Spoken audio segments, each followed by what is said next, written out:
Good morning, everybody. We're so excited to have you join us for our second wellness webinar. Happy Friday. Hope you're doing well. We have an exciting guest with us today that is going to talk to us a lot about kind of designing with mental health in mind. So I have the privilege of introducing Claire. So Claire Latney is a journalist and ecological designer with nearly 2 decades of experience practicing landscape architecture. Her design work draws on nature-based solutions for watershed health, climate adaptation, and social and environmental justice. She joined the faculty of Cal Poly Pomona in 2019 to deepen her research and advocacy work, designing schools to support mental health and well-being. Her book, Schools That Heal, that you're going to hear a little bit about, Designing with Mental Health in Mind, provides research, design strategies, and case studies for designers, educators, school district administrators, students, and community members. So you can see why we have invited her and why it's so timely. At Cal Poly Pomona's Department of Landscape Architecture, she has led efforts to engage students with communities to improve air and water quality, cool neighborhoods, increase biodiversity, and support environmental and public health. In addition to all of that great work, she founded and organizes the Collaborative for Healthy and Inclusive Learning Environments, CHILLE, which partners with schools and community organizations to co-create nature-based, evidence-based, grant-ready design plans to support mental health, physical health, environmental and social justice, and climate adaptation. We are going to hear from Claire and all of the great work, and we're so honored to have her. If you have questions during this, with things that trigger something that are relevant to you, please send them to questions@pbk.com. So again, questions@pbk.com is where we are going to take all of those questions. We are fortunate to also have Jacob Gallus join us today. He, if you haven't met him, is the president of Edgeland, our PBK's landscape architecture group. And so he will also be fielding questions at the end as we hear from Claire. So thanks for joining us. And with that, Claire, we're honored to have you and look forward to hearing from you. Thank you so much, Melissa, and for all of you for inviting me this morning. Today I'm going to share the main themes from Schools That Heal, Design with Mental Health in Mind. And first, I'm going to give you a little context about why I wrote this book. Today's generation of youth is largely defined by eco-anxiety, fear of school and neighborhood violence, a global pandemic, and social uprisings against systemic racism. They struggle with unprecedented levels of anxiety, stress, and depression. Our children and youth are in crisis, and this has been growing since even before the pandemic. From the most recent data shows that 44% of high school students had experienced persistent feelings of sadness or hopelessness in the past year. More than half of female students and 76%, or 3 out of 4 LGBTQ plus youth, reported persistent feelings of sadness or hopelessness. About 20% of all high school students had seriously considered attempting suicide during that past year, including more than 1 in 4 female students and nearly half of LGBTQ plus youth. And while there have been major efforts to increase the number of counselors and psychologists in schools, it would take an incredible amount of resources to treat every student individually. Over half of students with mental health issues will never be diagnosed. And even if they are diagnosed, chances are they won't get help. Over 60% of youth with major depression do not receive any mental health treatment. And teachers. In a RAND research study, teachers reported nearly double the rates of job-related stress after the pandemic and nearly triple the rates of depression than other US adults. When asked if they were considering leaving their jobs in January 2021, 17% of adults said yes, 23%, or nearly 1 in 4 teachers, and 1/2 of Black teachers considered leaving their jobs. Studies have found that all students, especially students of color, benefit from having teachers of color. Our school's physical environments are not helping. The most common descriptor I hear from students and teachers about their school is that they look and feel like prisons. Campuses that were once designed and planned with open and welcoming entries, large operable windows, generous lawns, and large gardens have slowly been eroded by pressures of school population growth, autocentric planning, concern for security, and shrinking maintenance budgets. A groundbreaking 1980s study found that hospital patients recover faster and request less pain medication when their rooms have views of trees. This work launched a movement of therapeutic gardens in healthcare environments, but there has been no parallel initiative to design schools with mental health and healing in mind until now. We are starting that movement. We can design schools that boost the immune system, improve academic outcomes, help heal trauma, reduce stress and anxiety, increase a sense of safety, and improve environmental health and climate resilience.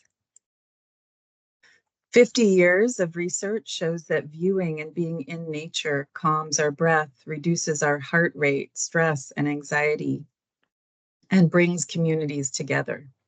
Nature is especially helpful for people experiencing trauma. And if you want to dive into that research, here are a few names for you to look into. Schools are spread out evenly, distributed through our neighborhoods, and where children spend 15% of their lifetimes and the majority of their waking hours, making them the ideal place to become living, vibrant community resources. 90% of our children attend public schools, which is what my work focuses on. The potential impact is significant. For instance, in California, over 10,000 public schools serve 6.2 million students on 130 acres of public land. In the past 10 years now, I've found three main design principles that support students' mental health. They are to create environments that nurture a sense of belonging, provide nature-filled places, and inspire awe, curiosity, or wonder.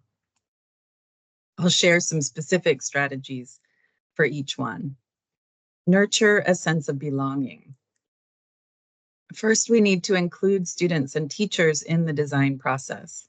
Despite the fact that students have the most at stake from their school design, they're rarely engaged in designing schools. The simple act of asking students and teachers what they experience and need at school gives us important insights into how schools are used and perceived.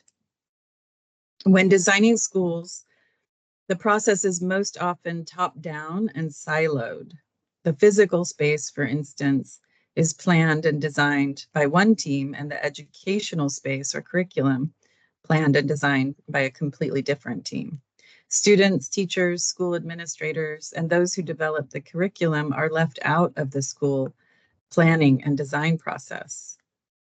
It would help school designers plan healthier, more functional school environments if we could break through those silos and engage those who use the school space while designing for them. Even better might be to completely reimagine the design process as a collaborative endeavor between the school community, students, teachers, school district decision makers, the design team, and the natural and social processes and systems that support us all. I want to share some examples of what we can learn by thoughtfully engaging students and teachers. Cleveland High School is a Title I high school in Reseda, California, with a 50-member student leadership team that organized themselves around the idea of becoming a green ribbon school. We partnered with that student leadership team and their faculty with the support of their principal. Our landscape architecture students asked Cleveland High School students to send them images of places they'd like to have on campus to do different activities. These are the images they sent when they were asked, where would they like to go to be alone or quiet, or to spend time with friends, to do a group activity, to learn outside. to eat a meal, places where they would like to go to de-stress. The images are full of nature, color, and variety. Notice that only one or two of the images they chose are of schools. Willard Elementary School is a Title I school in Pasadena, California. Our landscape architecture students developed student and teacher surveys to gather information to help shape their designs. They asked teachers questions like what they would like in the schoolyard and whether they would teach outside if given the right settings. Especially worth noting is that while over 25% of teachers responded they currently only take their students outside for educational purposes rarely, never, or once or twice a month.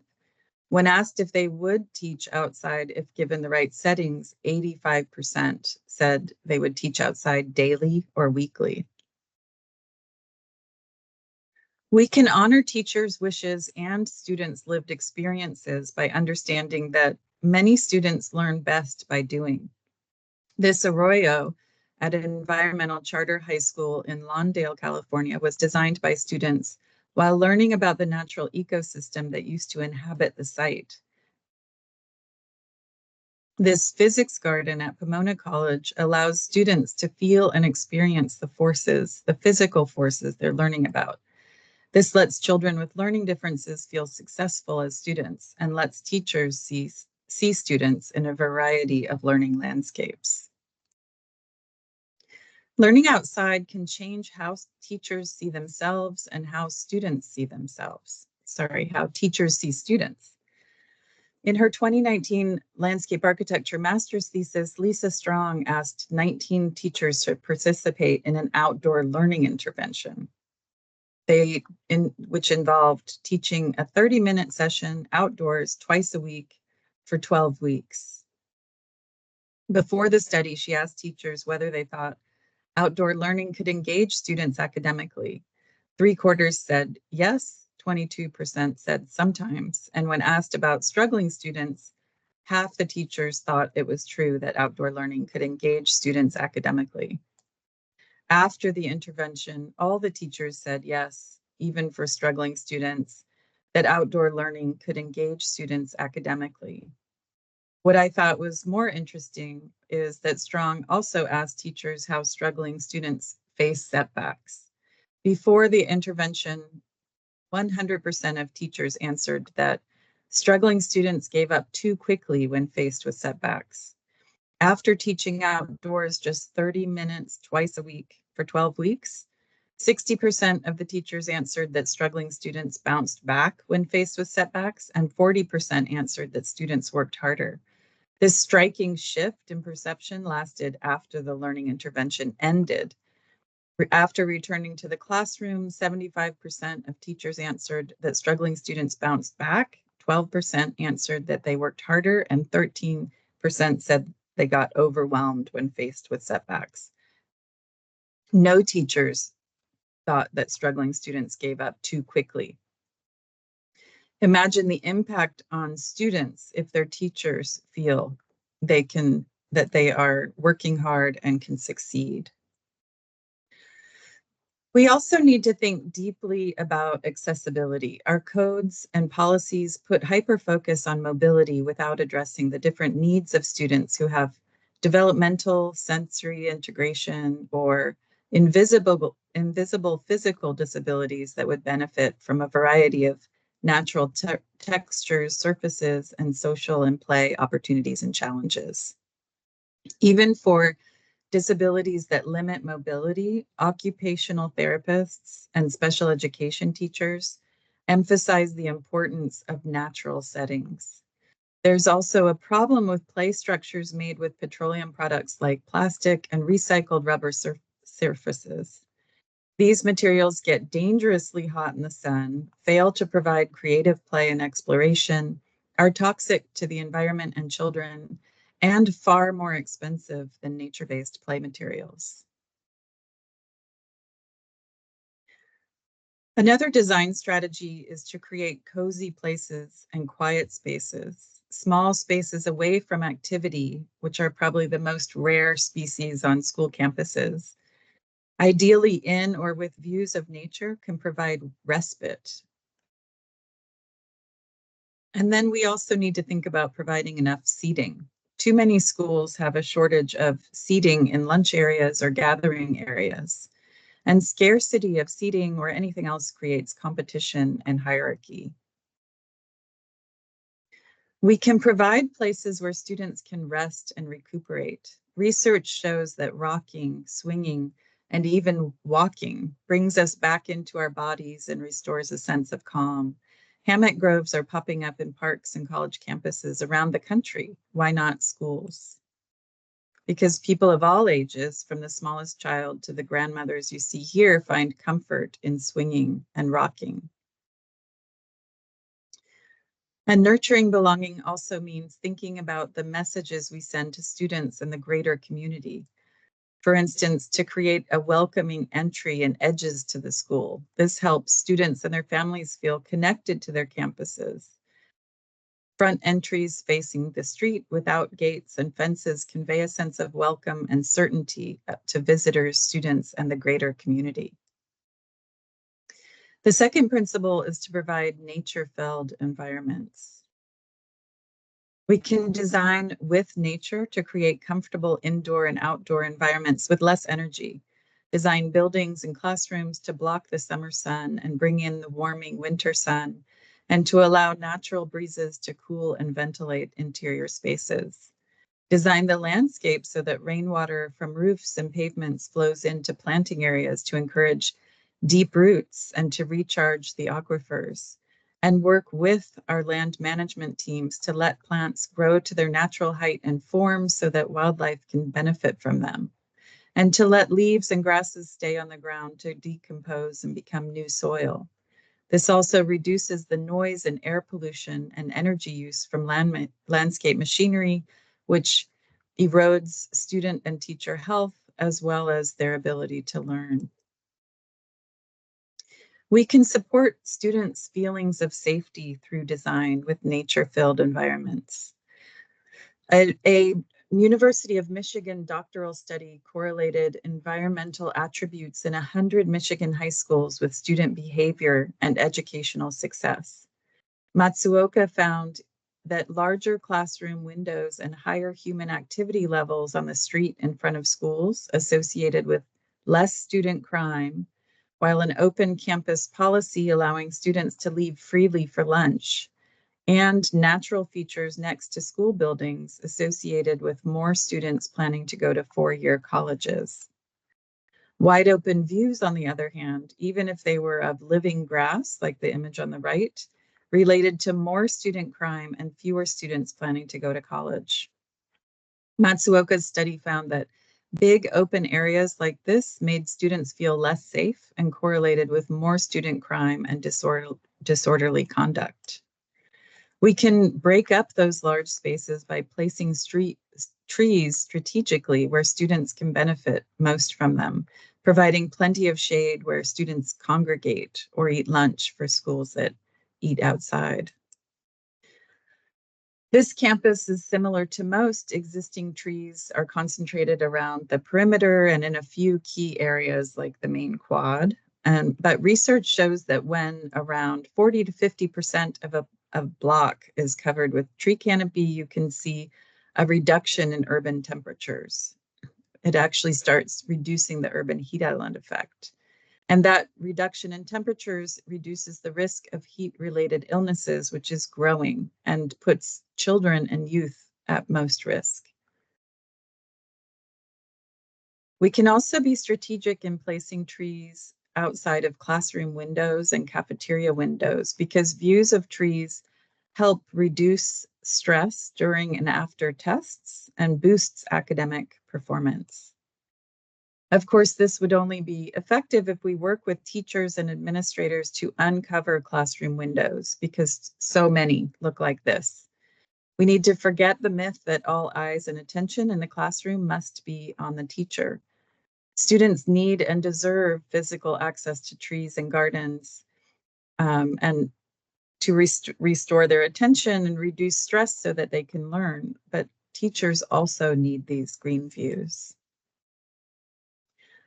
We can provide natural experiences for experiential learning. This wetland lab at Campbell Elementary School in Washington, D.C. took advantage of a constantly flooded school ground to recreate a wetland habitat for children to explore and learn from, and it's now a favorite space. Children also need places where they can test their balance, their strength, and agility. The International School Grounds Alliance released a risk in play and learning declaration. Instead of designing school grounds to be as safe as possible, they ask that we design them to be as safe as necessary. Nature play gives students of all ages places where they can explore gradually, climbing as high as their senses allow them to feel safe. This builds confidence and strength and balance and a physical sense of their bodies in space, which helps prevent injuries later in life. And unique school design can create a strong attachment to place, like in this carved stone climbing wall, which children made themselves with the guidance of a local stone carver. The last main principle is to inspire awe, curiosity, and wonder. Our students need and deserve a world full of wonder and intrigue, a school site that engages their curiosity and sparks their imagination. Dr. Keltner's study of awe has found that awe-inspiring experiences like nature, artworks, music, and shared experiences improve our mental health and bring us together.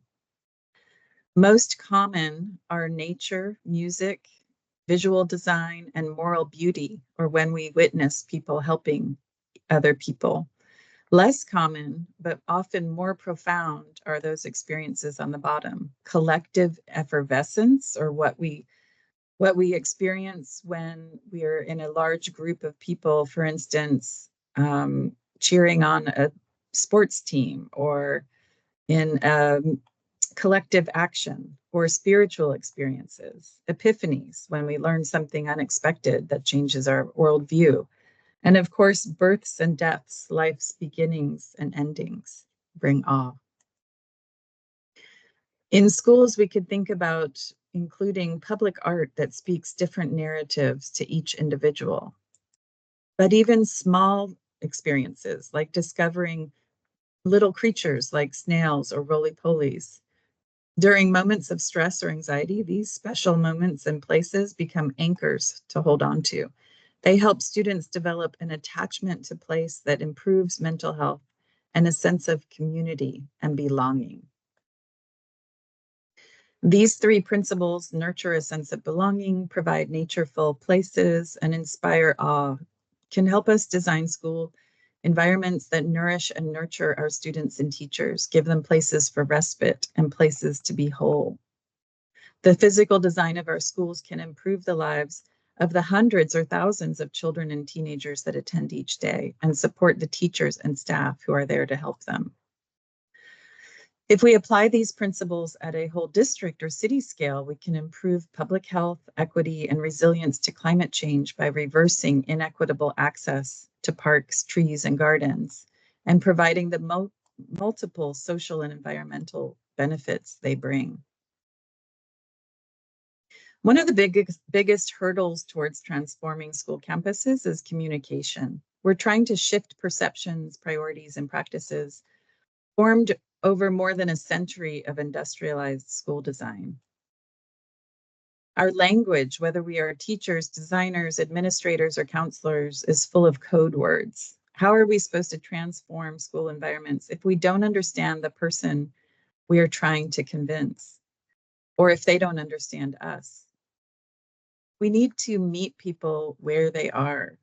We can do this by engaging students and listening to them, supporting parents as they try to navigate the complex systems to support their children, educating designers, many of whom are completely unaware of this research or that they can advocate for students and teachers, teaching educators how physical learning environments impact students' learning and everyone's mental health and well-being, including their own, empathizing with administrators who must answer to everyone and worry legitimately about being sued, and partnering with government agencies who might have shared goals and resources like funding to improve school campuses for equity or climate resilience.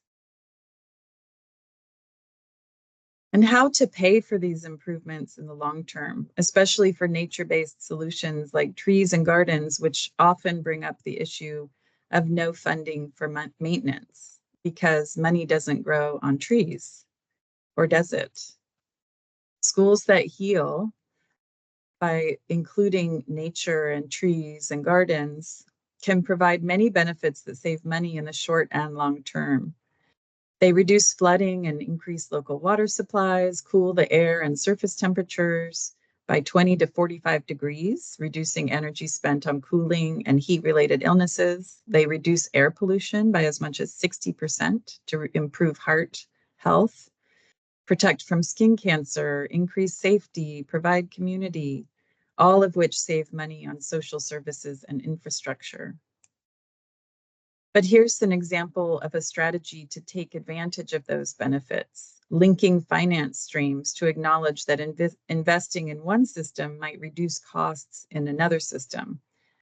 In this case, planting more trees to increase the urban canopy can reduce health impacts from heat waves and air pollution while improving mental health and encouraging people to be more active, all of which lead to better health outcomes, which save money spent on individual treatment. This aligns with the mission of health organizations. So why not work with those health organizations to help pay for and support urban forestry groups to plant and care for trees on and around school campuses? Some other funding strategies to support or fund continued maintenance of any new spaces or programs might leverage these benefits. For instance, maybe we partner with master gardener or naturalist programs looking for places to volunteer. We could connect these improvements to attendance and enrollments, which often determine funding, by spending attendance and enrollment funding where and how it will benefit students and increase the likelihood they'll show up at school. We could put capital investments toward multi-benefit design strategies, connecting school transformation to mental health, physical health, and educational benefits might enable you to tap into funds set aside for those initiatives. Providing professional development, for instance, training teachers to teach outside and training landscape management teams to do less. Climate-appropriate landscapes designed with nature need less pruning, mowing, fertilizer, and will save time, energy, and water.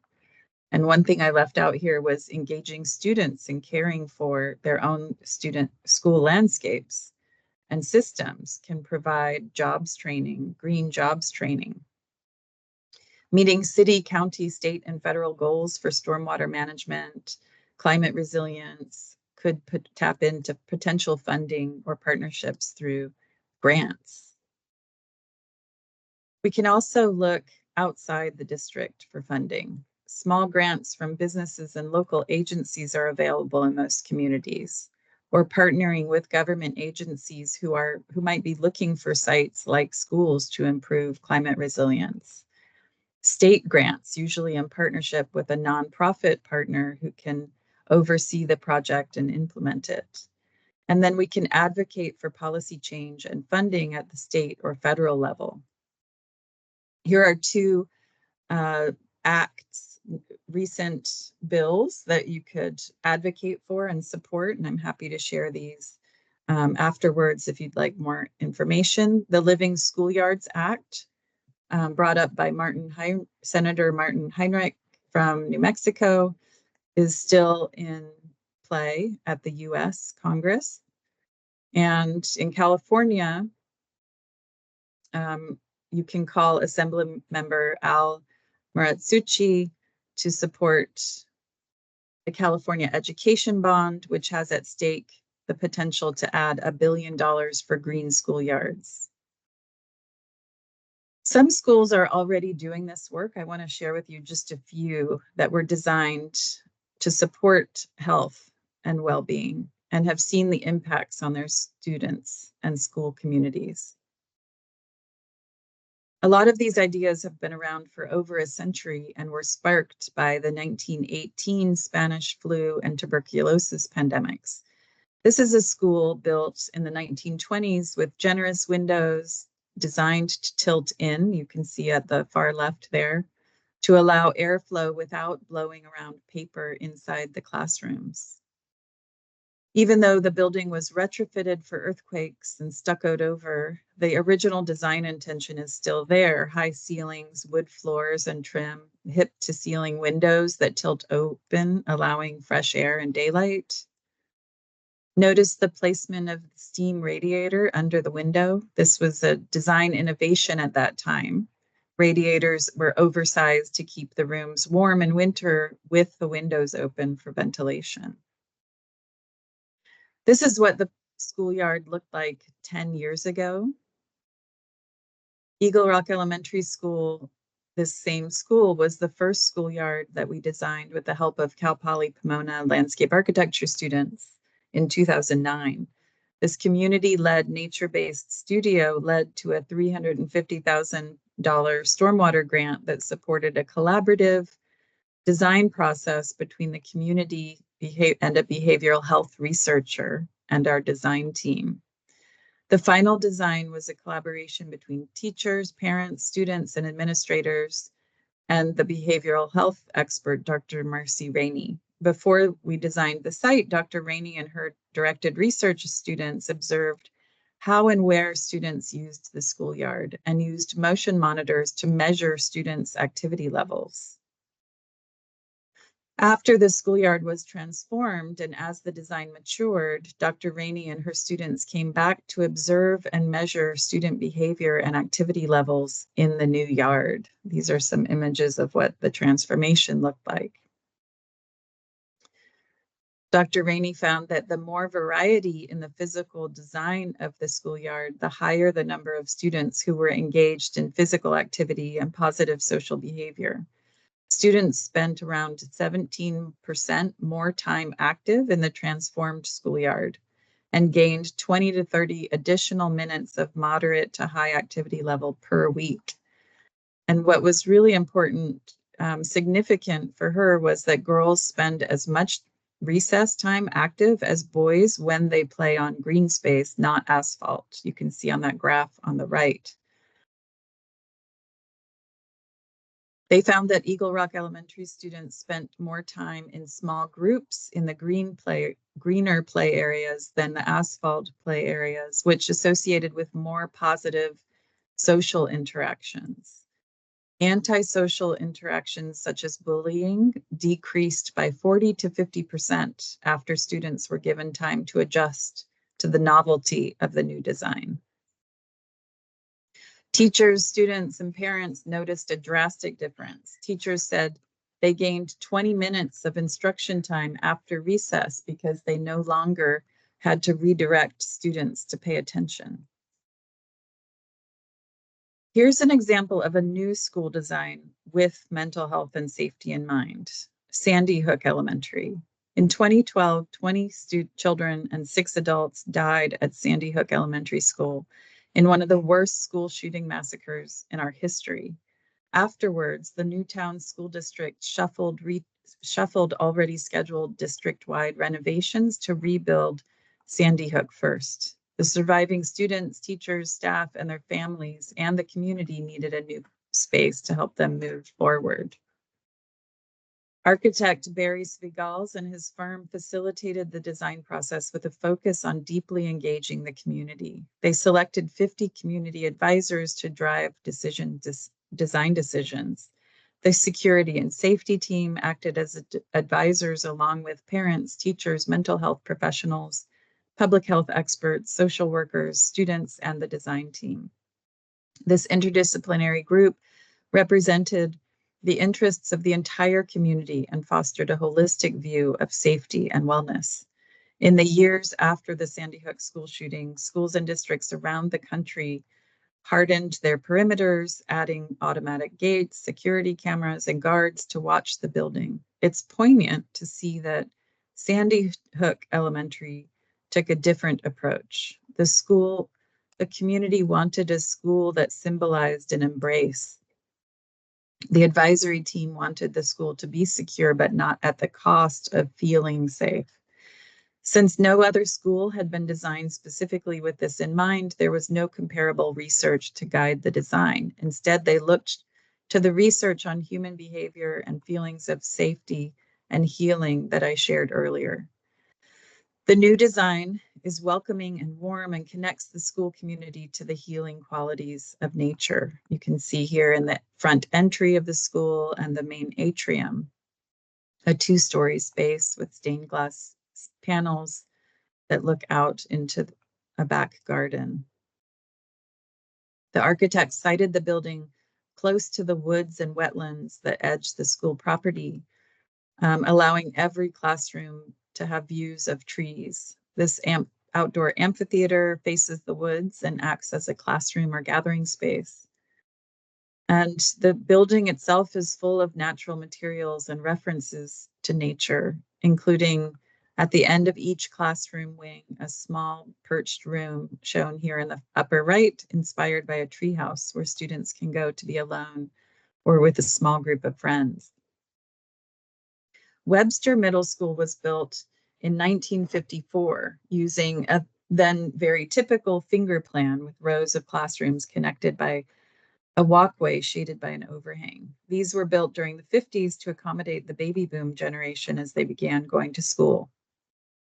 In 2015, Webster Middle School was selected as part of the California State Water Resources DROPS program to clean and capture urban runoff while educating students and communities about watershed health.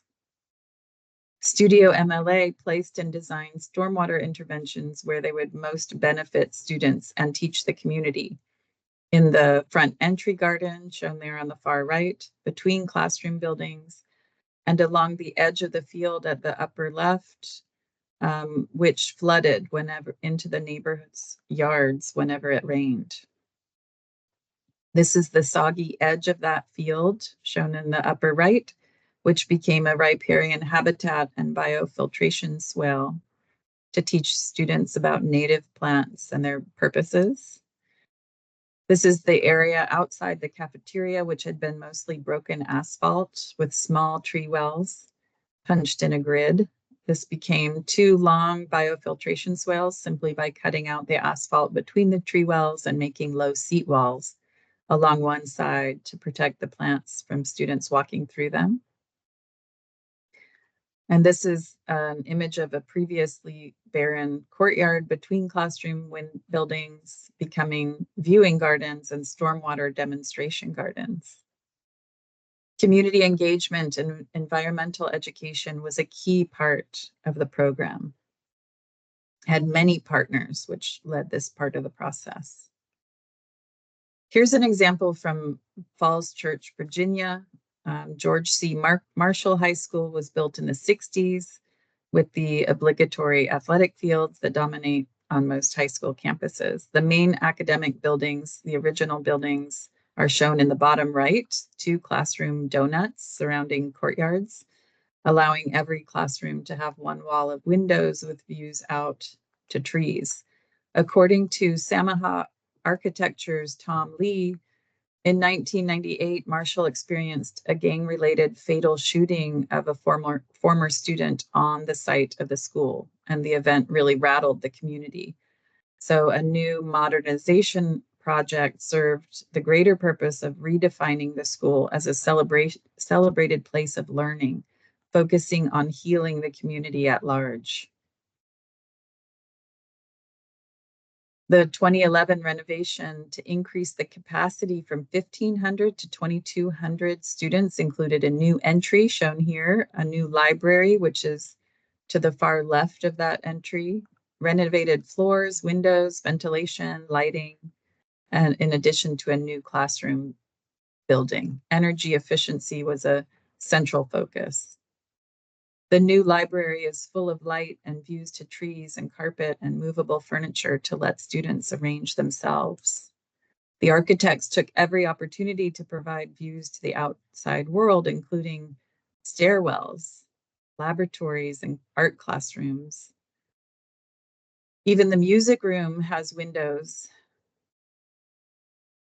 Care and attention for school staff, too. The cafeteria has operable tilt-in windows to let in fresh air and views. The timing of construction during the Great Recession worked in their favor. They came in way under budget and were able to upgrade some of the materials, such as putting in terrazzo flooring, which has a lifespan of 100 years. Notice also windows in the hallways. And this is just one of the courtyard spaces with plenty of trees, a constructed wetland, and some picnic tables for students to use on break.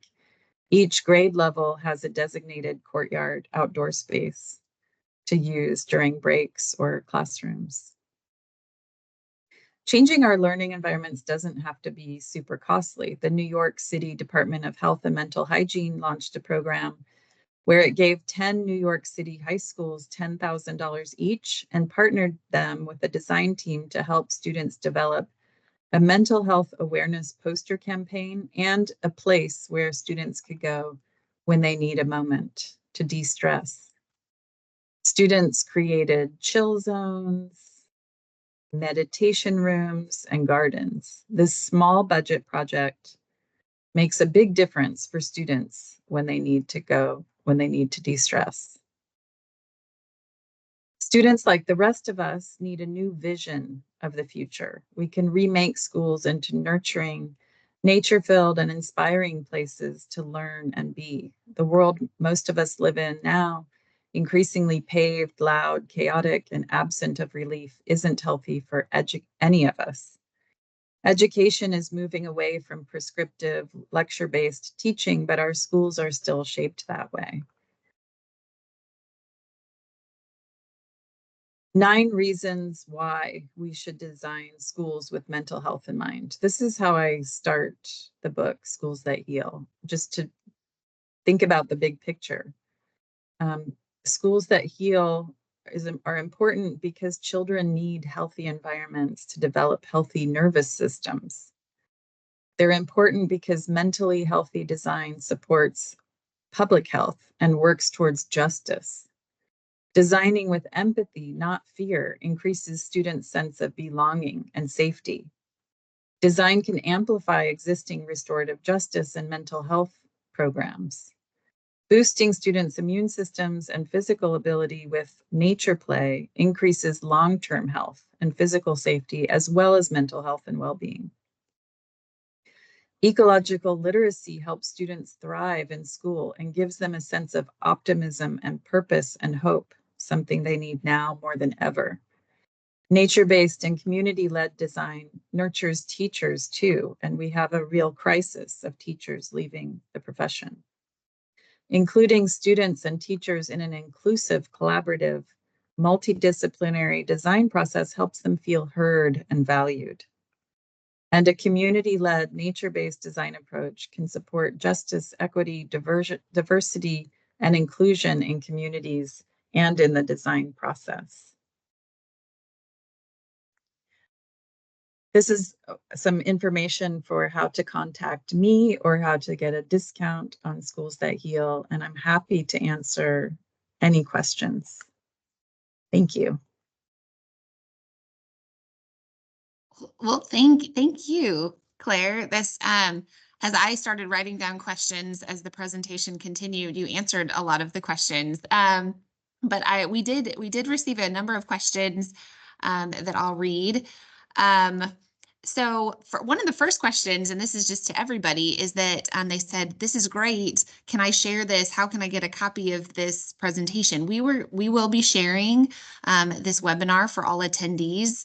And so if you're interested in it, if you think that this should have been heard by one of your colleagues or someone you know, or a district you work for or work with, we will be sending this out and we encourage you to share it. So that was the first one. The second question was discussing, and you talked a little bit about it, but what is on average the difference between designing an outdoor environment that's focused on adding health as opposed to kind of a traditional, or maybe what we've historically seen as outdoor schoolyards and environment? The difference in terms of Cost. cost. Mhm.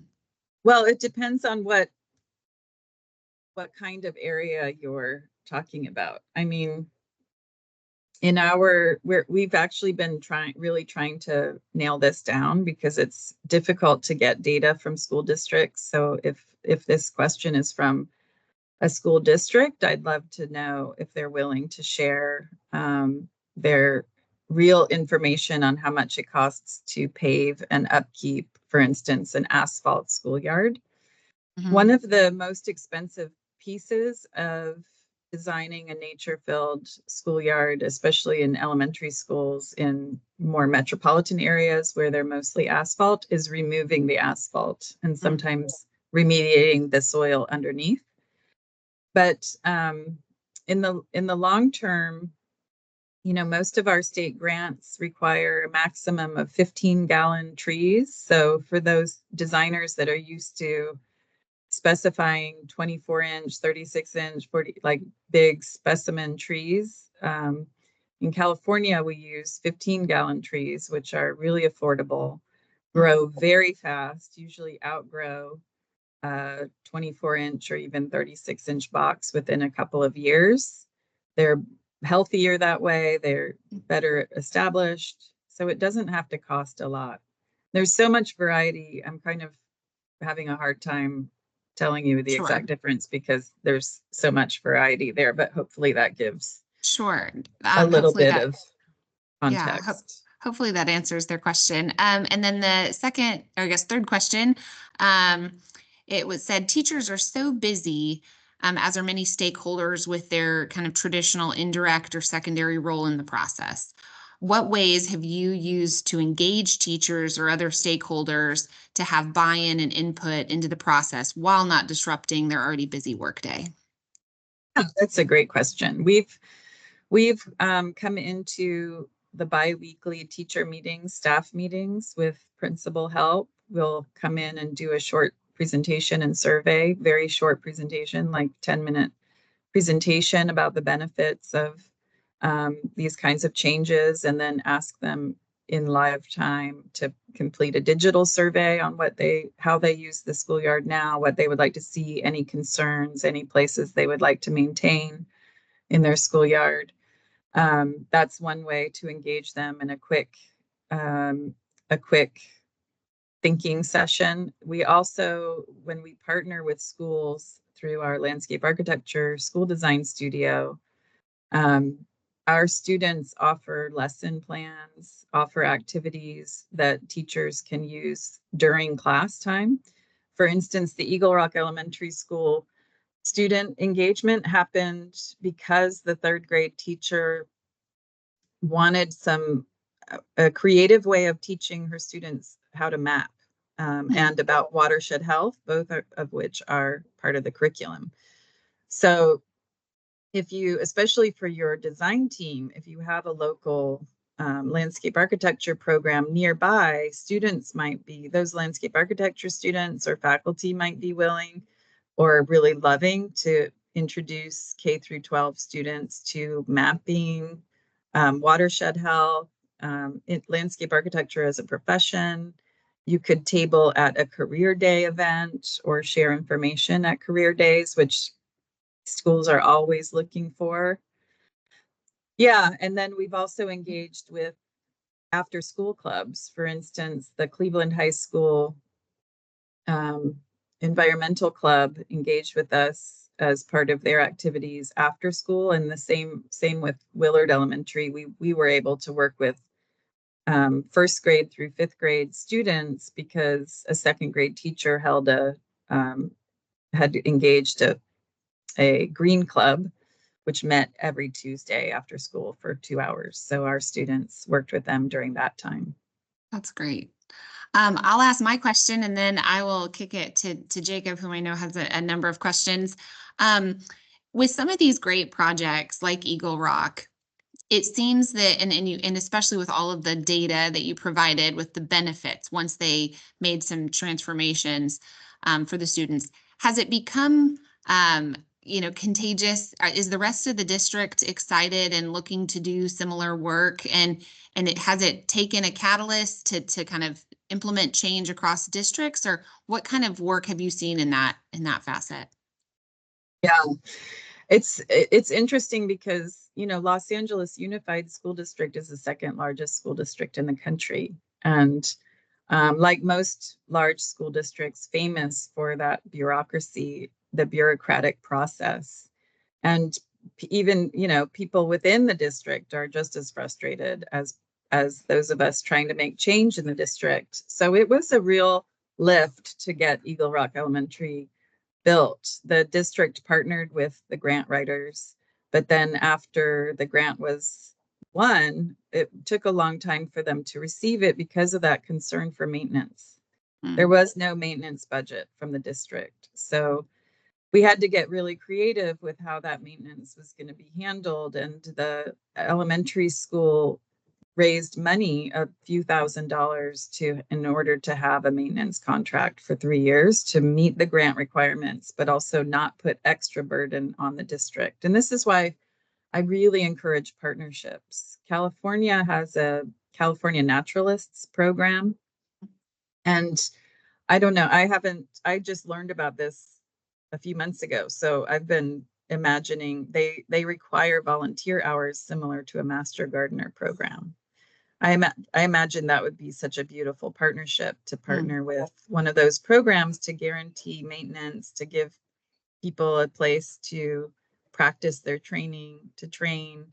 But also career technical education could include this as part of a green jobs program. I don't know. I don't think green jobs only has to mean solar panel installation.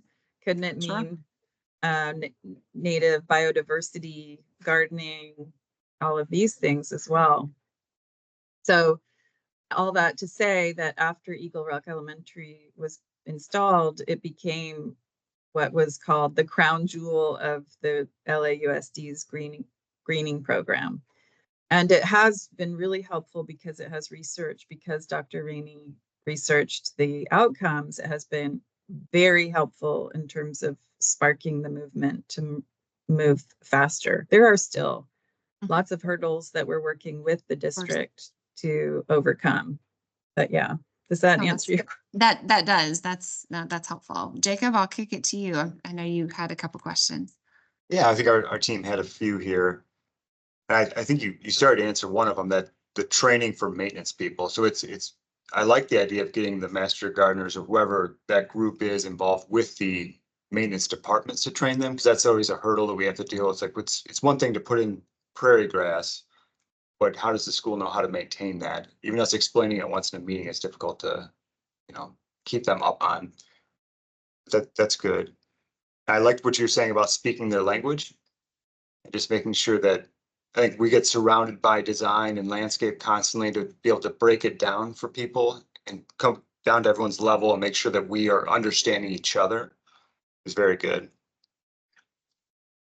I will say that for the training, that at LAUSD, the Council for Watershed Health, which is a local nonprofit, does technical assistance for school districts.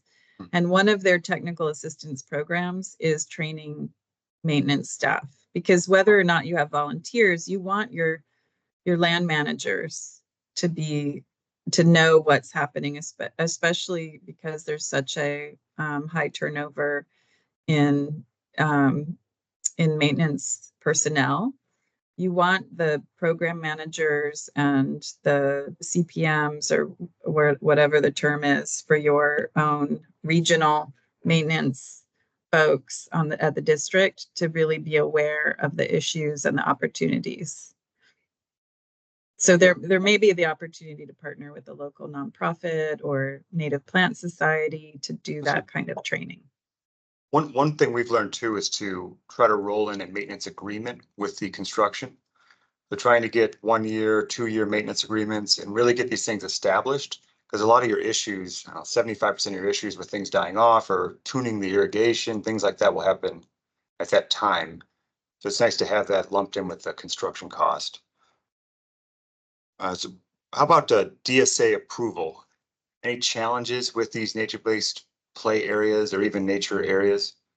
Yeah, I'm so glad you asked that because this is one of the things we're working with the district right now on. It's really because most of the elementary schools that we're working on, I mean, there's like 4 or 5 times more elementary schools than middle and high schools. So we use elementary a lot, even though my real passion is middle and high school. But the elementary schools, for instance, if your school is 100% asphalt and it's mostly flat, it's weird to think about that there's a designated path of travel between the areas. And that has been a real hurdle because if you change the path of travel, which is not even on the playground, it's just some conceptual map somewhere, you have to go through DSA. So we've been working with the district to figure out strategies to better inform design teams. Like even if it's just a conceptual path somewhere, if the design team knows where it is, and sometimes the district has a hard time finding that plan or that map. If you know where it is, then you can maybe work around it. We're also working with the Green Schoolyards America has been advocating for within the state of California to limit the amount of upgrades, the cost of upgrades, because sometimes what we've found on some schools is that if you have $1 million natural schoolyard program budget and you realize that school has not been upgraded for ADAs ever, and then you have to trigger, like now you need to retrofit bathrooms or add ramps, that can be more expensive than the entire grant project. So I would encourage you all to work with your school districts, advocate with your school districts to figure out different funding stream. Frankly, the ADA was passed in what, 1994? Right. If those schools have not been upgraded yet, they should absolutely not be taking green or living schoolyard money to upgrade those schools. So there needs to be a different mechanism. Right. But Right. what Green Schoolyards America is doing is trying to advocate to at least limit it to 20% of the grant budget, so that even if that is a requirement, maybe it's just through access and the restrooms are a different funding source or something. Okay. That's a great Yeah. question. Last one for you. When it comes to outdoor classrooms, we've seen the whole gamut of what that could be. And a lot of times it gets oversimplified into being a shade structure over a concrete pad, right? Wondering if you have any sort of a metric or some sort of prescriptive of ideally you would have this, and this.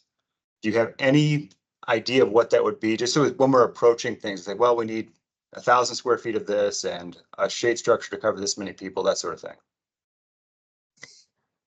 No, because it's not prescriptive. Because I mean, where are you located, Jacob? Somewhere where there's prairies. That's going to be a very different Right. response ecologically, temperature-wise, climatically than someone in Maine or Florida. I think what we get into is when we could have this incorporated into bonds to have this idea, this thing, and what that cost of that thing is, so that we have money for it later. So it's always trying to come up with some sort of some data that we can plug in so that we can get a cost out and make sure we're having it in the budget. Yeah, I don't. This is hard because I mean, we all want like easy typologies to be able to stamp on things, but this is the problem with the schools now, right? They're so Right. prescriptive and they're not meeting today's needs in any way, shape, or form. So I would push back against that and try to figure out a different way to budget.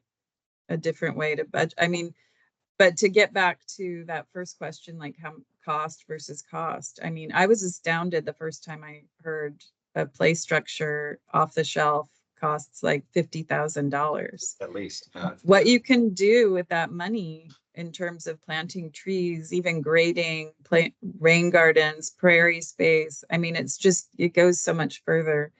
And I think the difficulty with costing, with having the budget be the main thing, is that you can design to any budget, right? If you have, I mean, you could design with imported marble paving, or you could design with mulch. And I will say that the principal at Eagle Rock Elementary was the one that really pushed for large empty mulch areas, because the children love playing in mulch. And engineered wood fiber is an approved accessible surface. Right. So it also Cost meets, effective too. it's super cost effective, and it also better meets the fall attenuation than rubber surfacing, which gets hard the minute it gets hot and cold. So that's kind of the best example of nature-based design, is probably going to be your most cost efficient design. That's good. Claire, Just from my Oh, perspective, we sorry. greatly appreciate what you're doing and Mhm. trying to push this forward is how we design schools. So thank you from the landscape architect's perspective. Thank you from all of our perspective. We're honored to have you today. I encourage you, I am fortunate to have Claire's book. I encourage you all to get it as well. It is really informative, and it just explains even more than what she did today about different case studies, examples, and just the intentionality behind it. So Claire, thank you so much. And for everybody, thanks for joining. We look forward to seeing you hopefully on our next webinar. It's July 12th. We are honored to have General David Huntoon, and he is going to be talking to us about the impact of stress on neurohealth. So much great information that we can use it in our personal lives as well as our professional kind of design lives. And Claire, thank you again for joining us, and thanks everyone for joining us on Friday. Thank you so much. Have a good one.